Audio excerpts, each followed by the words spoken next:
अभी अपनी भक्ति की वाणियां चल रही है। वाणी नंबर 33 भक्ति की। रति सूरत, सूरत में रथ।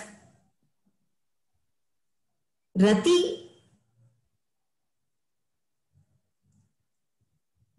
जिसमें रथ होने का भाव है। रथ होना, प्रेम में रथ होना, काम में रथ होना। लेकिन भक्ति में, प्रेम में जब रथ होता है तो वो रति।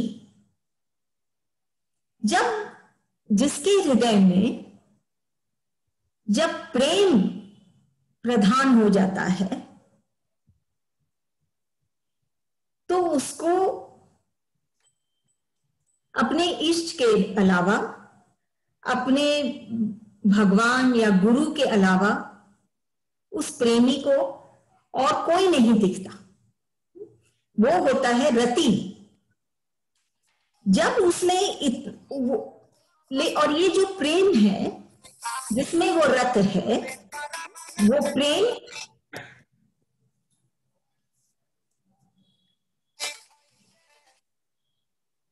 वो जो प्रेम है जिसमें वो रत है, वो प्रेम किसके लिए? ईश्वर के लिए। तो ईश्वर क्या है?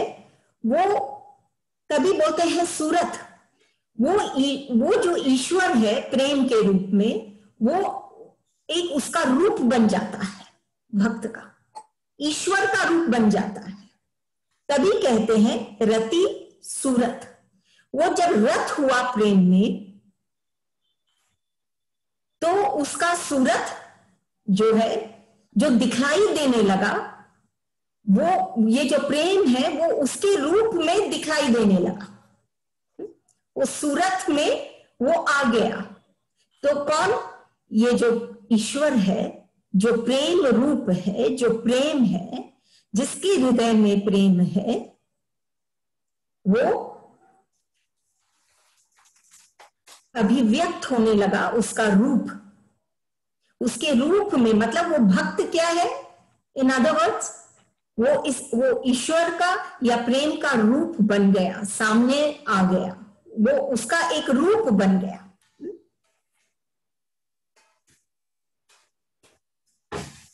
और सूरत में रथ, फिर क्या होता है? फिर वो उस सूरत में रथ हो जाता है। ये जो सूरत है ये क्या है? जो रति है वो इस सूरत को पहचानता है और फिर वो उस सूरत में रथ हो जाता है। जैसे आज गुरुदेव, वो रति थे, वो प्रेम में, आनंद में वो रथ थे। तो क्या हुआ? वो एक भगवान का ही रूप बन गए और वो भगवान में ही रथ हो गए। भगवान की सूरत में ही वो भी रथ हो गए। मतलब ये भक्ति की पराकाष्ठा है। जैसे जैसे उसके अंदर भक्ति बढ़ती है वैसे वैसे वो उस सूरत में रथ होता जाता है।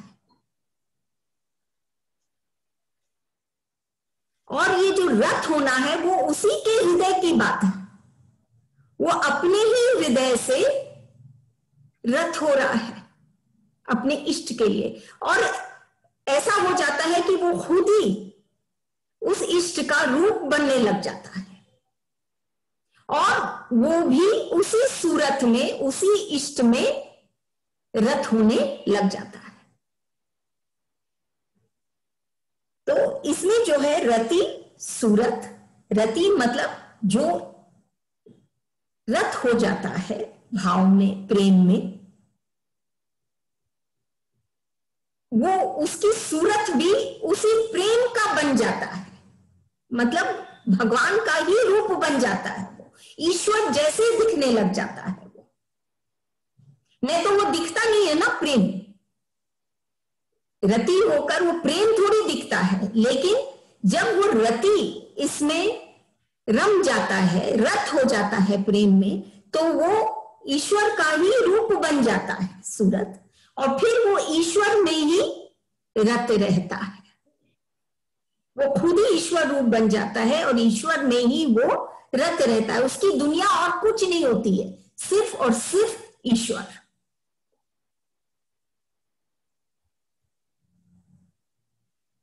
उसको और कुछ भी नहीं चाहिए, सिर्फ ईश्वर। मतलब एक रति के लिए प्रेम में रत होना सबसे प्रधान, उसके जब उसके हृदय में ये स्थिति बनती है या ये अवस्था बनती है कि मुझे उस इष्ट के प्रेम में रत होना है, तो वो प्रेम वो भक्त के रूप में स्पष्ट होता है, और वो भक्त सिर्फ अपने इष्ट के रूप में रत रहता है। देखिए, एक ही हो गए दोनों, फिर ना प्रेम अलग से दिखता है, ना वो भक्त, ना ईश्वर।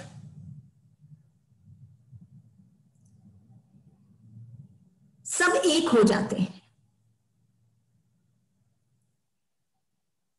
तभी कहते हैं ना, एक सवाल आया मन में, चंदन तो बहुत शीतल होता है। आप देखिए, जब चंदन हम घस के कहीं भी लगाते हैं तो एक ठंडक सी महसूस होती है। ये हम पूछते हैं, चंदन से शीतल और क्या हो सकती है? चंदन से भी शीतल क्या होती है? तब हमको बुद्धदेव समझाते हैं कि चंदन से शीतल वंदन होती है।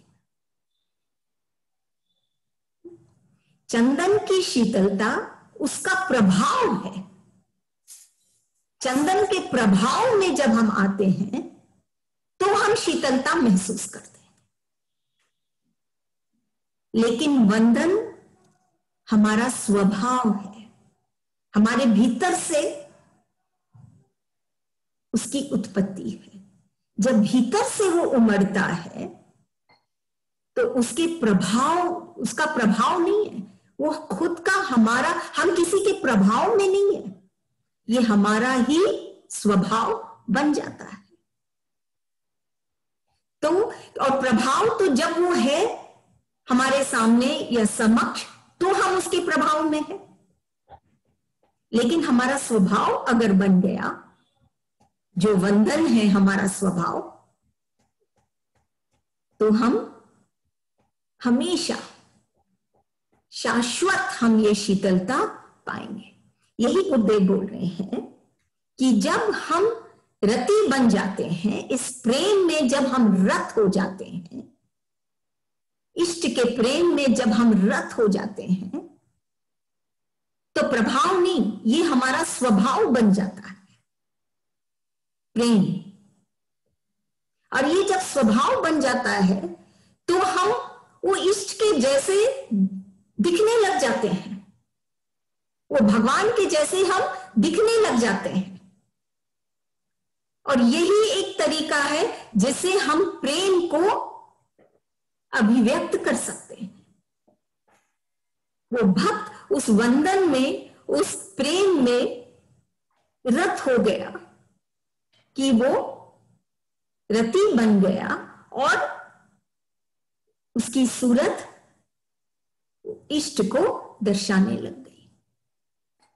हाँ, उसके बाद भी वो उस सूरत में, उस इष्ट में ही रत रहता है। दोनों एक दूसरे से ओतप्रोत हो जाते हैं, लेकिन वो उसका स्वभाव है। ये वंदन, ये प्रेम, ये उसका स्वभाव है। तभी कहते हैं कि शीतलता हम तभी पाते हैं जब हम, हो सकता है चंदन भी शीतल है, लेकिन उसके प्रभाव में हम क्षणिक पाते हैं शीतलता, लेकिन जब हम वंदन करते हैं तो हमारे अंदर शीतलता हमेशा रहती है। कितना अंतर आ गया। तब हम रति बनते हैं, तब हम खुद उसकी मूर्त बन जाते हैं प्रेम की। और हम प्रेम में ही रत रहते हैं, उस ईश्वर में ही रत रहते हैं। तो यही बात है गुरुदेव इसमें जो हमारे समक्ष रख रहे हैं कि हमको रत होना है, हमको रति बनना है, हमको रत होना है उस प्रेम में, उसके वंदन में, वो आनंद में हमको रत होना है कि हम इन भावों को एक रूप दे सके हमारी ही सूरत में। अगली वाणी है भक्ति की नंबर 34। तेरा तो सर्वस्व तेरा, तू मेरा तो सर्वस्व मेरा, जीत तेरी की मेरी, तेरा तो सर्वस्व तेरा। भगवान तो सबके ही हैं। हम ये नहीं कह सकते कि भगवान उसका नहीं या उसका नहीं, क्या इसका है कि उसका है। भगवान तो सबका है। जिसके अंदर भी चेतनता है वो भगवान का ही अंश है। तो भगवान तो सबका है, लेकिन कोई कोई ऐसे होते हैं जो भगवान को समझ सकते हैं और भगवान को जानते हैं या भगवान को प्रेम करते हैं। तेरा तो सर्वस्व तेरा, वो कौन लोग हैं जो ये मानते हैं तेरा, जो उसका है। जो लोग, जो मनुष्य, जो प्राणी अपने इष्ट के हो जाते हैं, उनकी बात है ये। ऐसे तो सबके हैं भगवान, लेकिन ये उनकी बात है जो भगवान के हो गए। तेरा तो सर्वस्व तेरा, अगर वो भगवान के हो गए तो उसका खुद का कुछ नहीं रहता, उसके भीतर की बात है ये। हर चीज उसकी उसके इष्ट के साथ जुड़ जाती है। उसके आनंद के पल, उसके सुकून के पल, उसके प्रेम के पल, उसके शांति के पल, जो भी है सब कुछ तेरा, जो उसका हो गया। देखिए ये भक्ति की बात है, खाली भक्त की ये बात है, ये सबकी ये स्थिति नहीं है, ये भक्त की बात है। वो मानता है तेरा तो सर्वस्व तेरा, मैं तेरा हूं तो मेरा सब कुछ, मेरा तन मन धन सब कुछ तेरा। मैं हूं तो तेरे कारण, मेरा अस्तित्व ही है क्योंकि मैं तेरा हूं। तू नहीं होता तो मैं नहीं होता, ये भक्त की बात है। तो तेरा तो सर्वस्व तेरा, तू मेरा तो सर्वस्व मेरा। देखिए दो भाव आ गए, एक भक्त भगवान का होना और एक भगवान का भक्त का होना, भगवान को भक्त का होना। दो बात हो गई है। अगर ये भक्त मानता है ये बात कि मैं तेरा तो मेरा जो भी कुछ है वो तेरा, यहां तक कि मेरी जो बेचैनी है,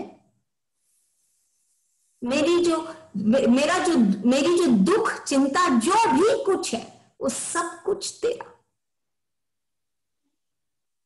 फिर तो वो तो सुकून से जिएगा जब वो ये चीज मानेगा कि सब कुछ तेरा। लेकिन अब एक बात और कहते हैं गुरुदेव, तू मेरा तो सब सर्वस्व मेरा। अगर भगवान मेरे हो गए, अगर ये चीज हमको महसूस होता है, भगवान तो है ही मेरे, लेकिन ये एक भक्त महसूस करता है कि तू मेरा तो सर्वस्व मेरा, तेरा जो कुछ भी है वो मेरा। तो भगवान का क्या है? शायद ये सवाल करना चाहिए कि भगवान का क्या नहीं है। सब कुछ भगवान का है। ये संसार, ये प्रकृति, हर चीज उसका है। जो भी हम देखते हैं या जो भी हम सोच सकते हैं या जो भी हम महसूस कर सकते हैं, सब कुछ उसका है। जितनी दूर तक हमारी दृष्टि जाती है, जितनी गहराई में हम महसूस कर सकते हैं हमारे हृदय में, सब कुछ उसका है। बाहर में स्थूल, भीतर में सूक्ष्म। हम जितनी गहराई में जाएंगे, सब कुछ उसका है।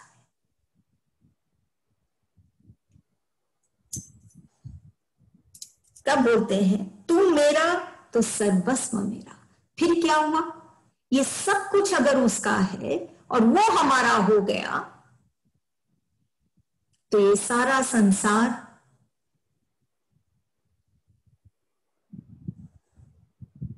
या ये सूक्ष्म वाला भाव, सब कुछ मेरा हो गया।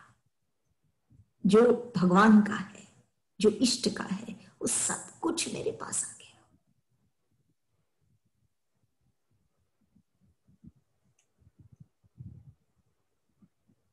और हम सुनते हैं आत्मा और परमात्मा वो कभी बेचैन नहीं होती। आत्मा को न तो आप काट सकते हैं, जला सकते हैं, न तो आत्मा दुखी या सुखी होती है, कुछ भी नहीं।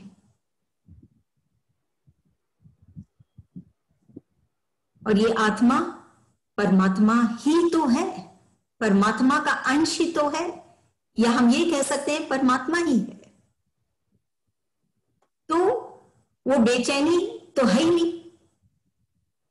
तो हम जब इष्ट को पाते हैं, जब वो हमारा हो जाता है, तो भगवान के साथ सिर्फ आनंद या संतोष, ये ही भाव हमारे पास आते हैं। और ये संसार भी, क्योंकि सबको चलाने वाला वही है, वो ही चेतनता है, वही एनर्जी है जो हर एक को चलाता है, जो इन आंखों की ज्योति है, जो इस सबके हृदय की धड़कन में वही है। तो जब वो हमारा हो जाता है, तो सारा संसार भी हमारा हो जाता है। और हमारे भीतर के भाव, जो एक्चुअली हमारे भाव हैं, हमारा स्वभाव है, जो हम हैं, वो भी हमारे हो जाते हैं। जो निरर्थक है, जो अभाव है, जो प्रभाव है, ये सब हट जाते हैं और हम अपने स्वभाव में आ जाते हैं। तू मेरा तो सर्वस्व मेरा। आप सोचिए, बाहर में और भीतर में दोनों ताकत हम पाते हैं अगर वो हमारा हो गया। अब गुरुदेव बहुत इंटरेस्टिंगली कहते हैं, जीत तेरी या मेरी? क्वेश्चन मार्क नहीं है, क्योंकि ये क्वेश्चन नहीं है। जीत किसकी हुई? जीत दोनों की होती है, क्योंकि भगवान भी बिना भक्त के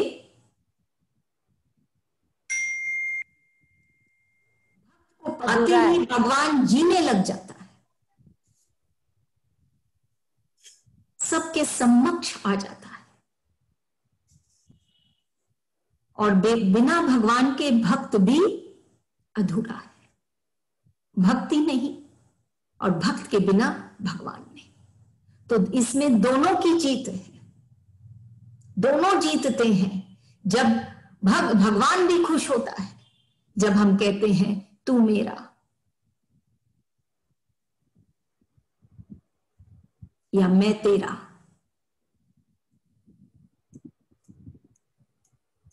तो इसमें जीत दोनों की होती है।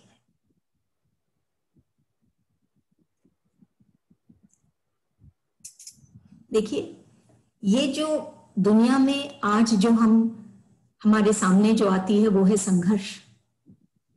हमेशा हम संघर्षों से घिरे रहते हैं। कहीं पे पढ़े थे, बहुत सुंदर से ये संघर्ष को समझाया गया था कि संघर्ष माने संग और हर्ष,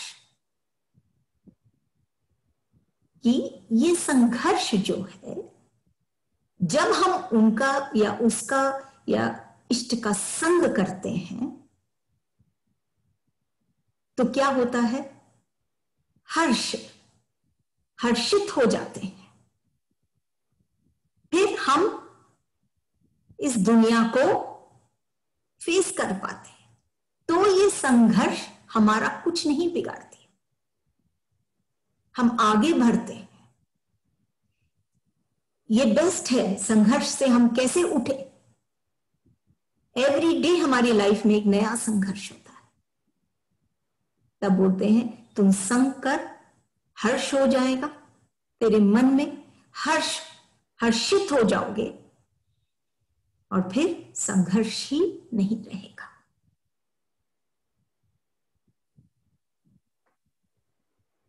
हमारी दुनिया ही बदल जाएगी। यही संग करना है जो इसमें गुरुदेव लिखते हैं, इस वाणी में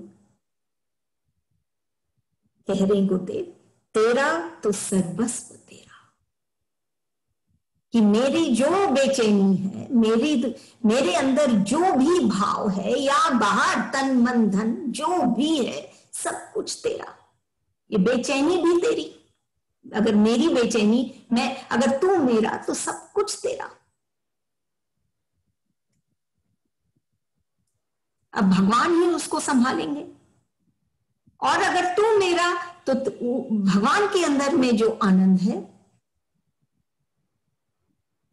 वो हमारा। इसमें भक्त और भगवान दोनों की ही जीत है। दोनों एक दूसरे से, दोनों क्या बोलते हैं, ओतप्रोत है। ये परस्पर प्रेम है। वैसे ये भक्त की बात है कि तू मेरा। एक भक्त है जो इतने क्या बोले, इतने इजीली ये बात कह सकता है कि तू मेरा, क्योंकि उसने उस प्रेम को महसूस किया। पहले उसने कहा तेरा, फिर उसने कहा तू मेरा।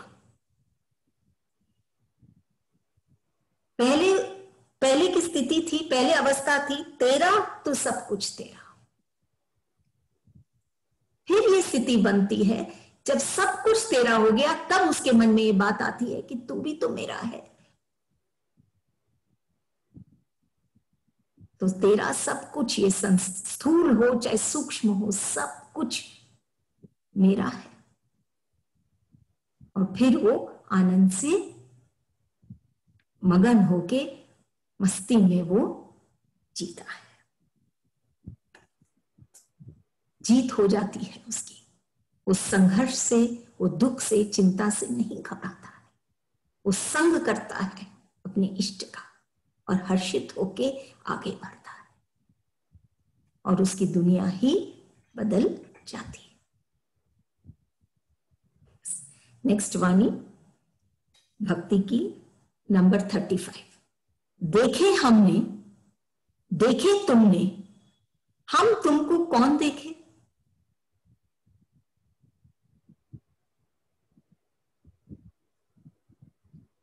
भक्त देखे हमने, देखे तुमने, भक्त और भगवान। देखे हमने भगवान, भक्त देखे तुमने भगवान। ये दोनों का जो क्या कहे मेल या संबंध जो है दोनों का, वो कैसा है। वो स्थूल से नहीं है, शरीर से नहीं है, वो सूक्ष्म से है, भाव से है। तो देखे हमने कि वो भक्त अपने इष्ट को देखता है कैसे,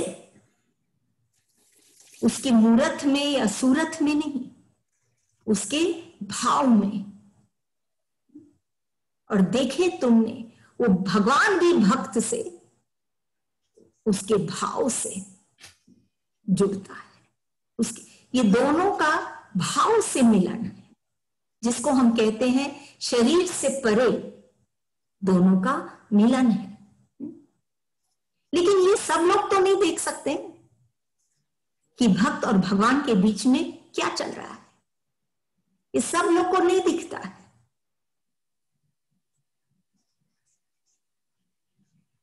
तब ये क्वेश्चन मार्क है कि हम तुमको कौन देखे। वही देख सकता है जो खुद भक्त है, नहीं तो वो नहीं देख सकता है। जो आम संसारी या मनुष्य है वो कभी जान ही नहीं पाएगा कि कैसे ये भक्त अपने इष्ट से जुड़ा है या कैसे इष्ट अपने भक्त से जुड़ा है। उसको तो इष्ट दिखेगा ही नहीं। लेकिन एक भक्त अपने भगवान का, ईश्वर का, प्रभु का वो दर्शन कर पाता है, सब लोग नहीं कर पाते। तभी कहते हैं देखे हमने, देखे तुमने, तुम हमको देखे, हम तुमको देखे। लेकिन हम तुमको कौन देख सकेगा? वही देख सकेगा जो इस भाव में आएगा, तो वो भगवान को देख पाएगा। नहीं तो भगवान को कौन देख पाता है आज। लेकिन भक्त क्या कहता है? देखे हमने, वो देख पाता है अपने इष्ट को, अपने ईश्वर को। उसके भीतर में, उसके हृदय में उसकी छवि, उसके भाव स्थित है, खुदा हुआ है। जैसे कहते हैं ना, खुदा खुदा हुआ है, ऐसे ही उसके भीतर में वो प्रभु, उसके भीतर में रोम रोम में उसके वो स्थित है। उसके जीवन की गति में, उसके इस शरीर की गति में वो स्थित है।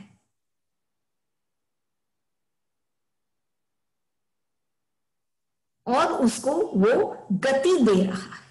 तभी कहते हैं देखे हमने, देखे तुमने। और यही स्थिति है प्रभु की।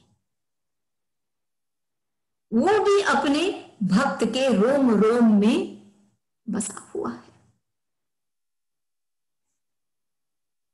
लेकिन बहुत अल्प लोग हैं, मनुष्य हैं, जो इनको देख पाते हैं। जब तक, क्योंकि ये स्थूल आंखों से नहीं दिखेंगे, न भगवान स्थूल आंखों से दिखते हैं, न भक्त। भक्त को जानने के लिए उसके भाव में जाना पड़ेगा।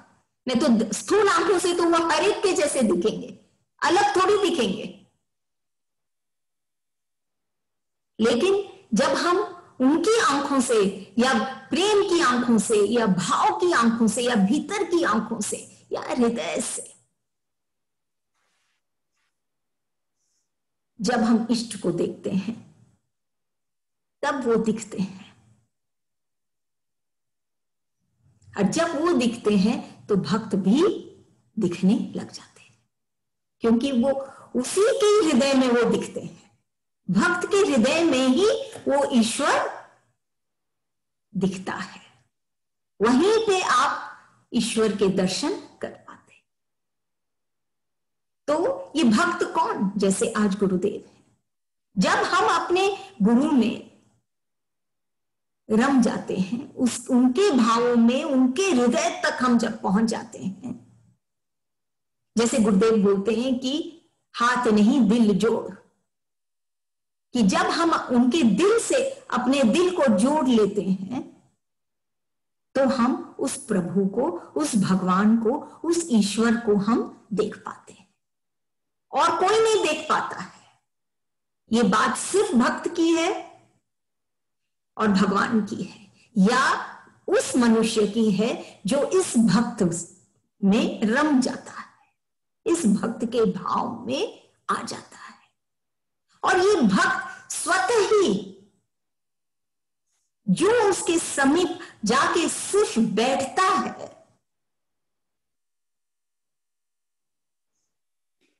वो गुरु खुद ही, वो भक्त खुद ही सब कुछ उसको दे देता है कि वो भी अपने इष्ट को देख पाए।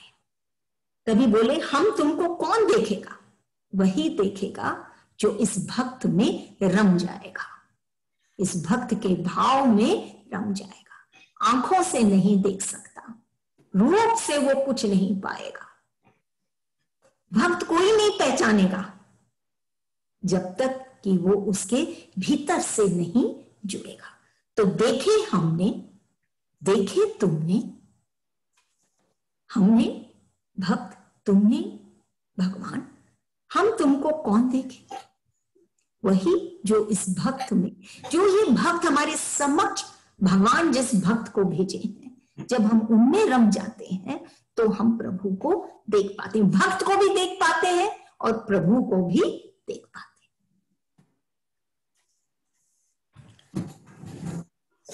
वाणी नंबर 36 भक्ति की। लूटा तुमने, लूटा तुमने, जाऊं अब, जाऊं कहां अब, लूटा तुमने, जाऊं कहां अब।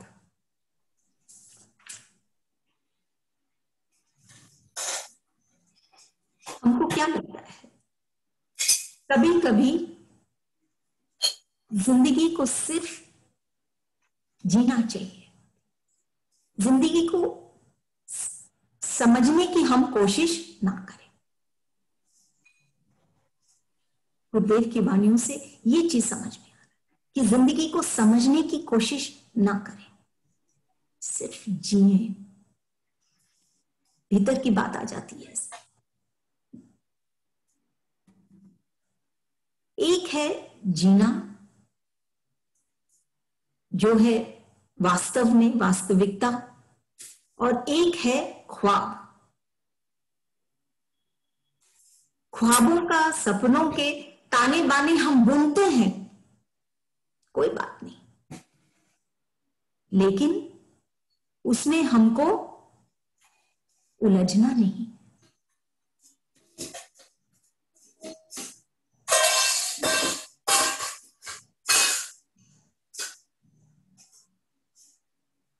जो वक्त चल रहा है उस वक्त के साथ रुकता नहीं है, ये वक्त चलता ही रहता है। इस चलते वक्त के साथ हमको चलना है, उसमें हमको सिमट कर नहीं रुक जाना है।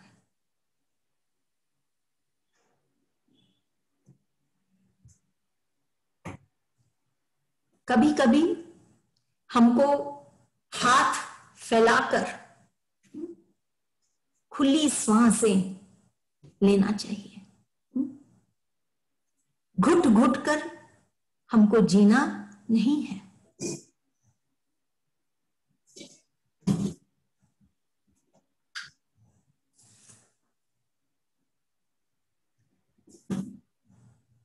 ये भी मन में आ रहा है कि हमारे मन में कितने कितने युद्ध चलते रहते हैं, ये ठीक है, वो ठीक है, ऐसे करना चाहिए, वैसे करना चाहिए, वो नहीं ठीक है, ये आदमी अच्छा है, ये नहीं है, बहुत तरह के युद्ध चलते रहते हैं। कभी तो ये मन में जो युद्ध चल रहे हैं, इनको हमको विराम देना चाहिए।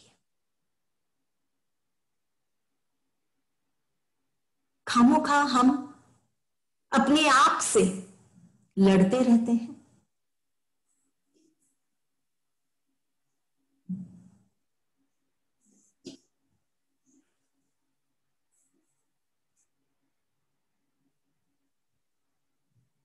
सब कुछ हम खुद करना चाहते हैं।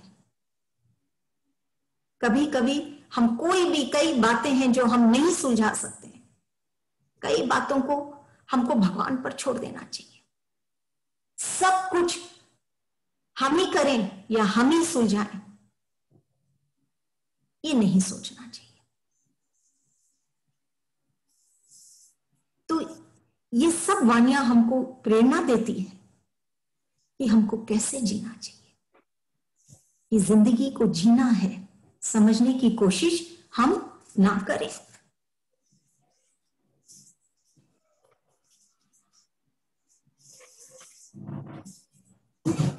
तब गुरुदेव इसमें कहते हैं, लूटा तुमने, जाऊं कहां अब, कि मेरा जो भी था, ये जो था कि हम जिंदगी को नहीं जी के हम उसको समझने की कोशिश कर रहे थे, ये हमारे भीतर का युद्ध को हम विराम नहीं देके हम खुद अपने आप से, अपने मन से हम लड़ रहे थे। हम खुली सांस न लेकर हम घुट घुट के जी रहे थे। ये सब चीज को तुम ले लिए हमसे, हम नहीं दे पा रहे थे।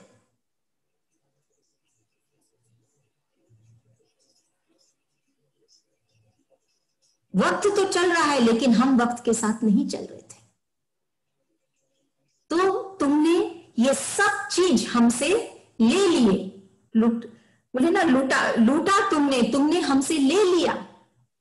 बहुत मुश्किल था हमको देना, ये हमारी जो बेचैनी थी, ये जो युद्ध था, जो हमारा ही हमारे साथ, हम कुछ तो भगवान के लिए नहीं छोड़ते हैं, सब कुछ हम खुद करना चाहते हैं।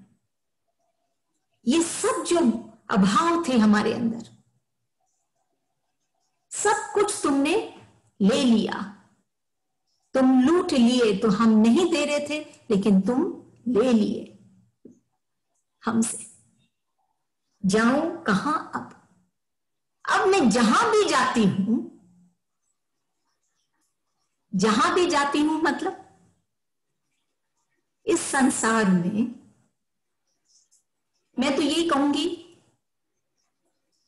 ऊपर या इस धरती पर या धरती से भी गहराई में, जिसको हम तीनों लोग कहते हैं, हम कहीं भी जाएं, अब हम सिर्फ तुमको हम अपने पास पाते हैं। और ये बेचैनी, तुम्हारा एहसास, तुम्हारा साथ, ये हमेशा मेरे साथ है, मैं जहां भी जाऊं, क्योंकि उसने लूट लिया, वो ले लिए हमसे। जो चीज हम नहीं भी देना चाह रहे थे वो भी ले लिए। अब हम जहां भी जाते हैं, चाहे ऊंचाई पे जाते हैं, चाहे हम धरती पे, चाहे गहराई में हम जाते हैं अपने हृदय के, सब जगह हम उनको ही पाते हैं। और उनको पाने की बेचैनी ही अब हमारे भीतर, अब वो आ गया हमारे अंदर, वो हमको लूट के हमको हमारे पास क्या छोड़ दिए, सिर्फ उनको पाने की बेचैनी, सिर्फ भाव। तो अब मैं जहां भी जाता हूं, जाऊं कहां अब मैं तुमसे दूर कहां जाऊं, भक्त की स्थिति है। अब मैं कहां जाऊं, मैं जहां भी जाता हूं, चाहे हम अपने मन की दुनिया में, चाहे संसार में, कहीं भी मैं जाता हूं, मैं तुझे ही पाता हूं। जाऊं कहां अब मैं कहां जाऊं, मुझे और कहीं जाने की इच्छा भी नहीं है। और मैं जहां भी जाता हूं तुझे ही पाता हूं। ऐसी बेचैनी उसके अंदर आ जाती है, भाव की, अपने इष्ट की। अब मैं कहीं नहीं जाना चाहता, क्योंकि वो जहां भी जाता है वो उसको ही पाता है, और वो और कहीं नहीं, वो खुद उसके भीतर ही है।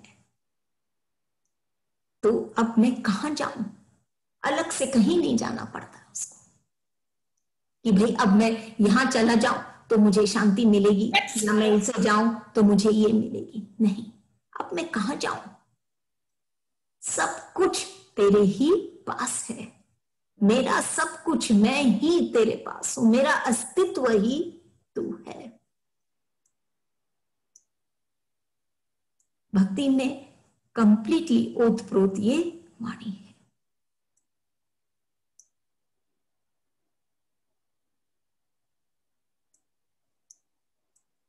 और जब उसको ईश्वर के दर्शन होते हैं तब वो ये सवाल भी खत्म हो जाता है कि मैं कहां जाऊं।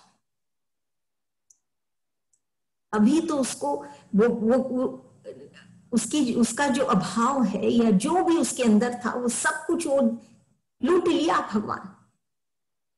तो अब तो उसके अंदर बेचैनी कि अब मैं तुझे पाऊं। जिस दिन दर्शन हो जाएंगे उस दिन ये क्वेश्चन भी खत्म हो जाएगा कि मैं कहां पाऊं तुझे और मैं जाऊं कहां। सब जगह तो तू ही तू है। फिर वो आने जाने की बात ही नहीं रही।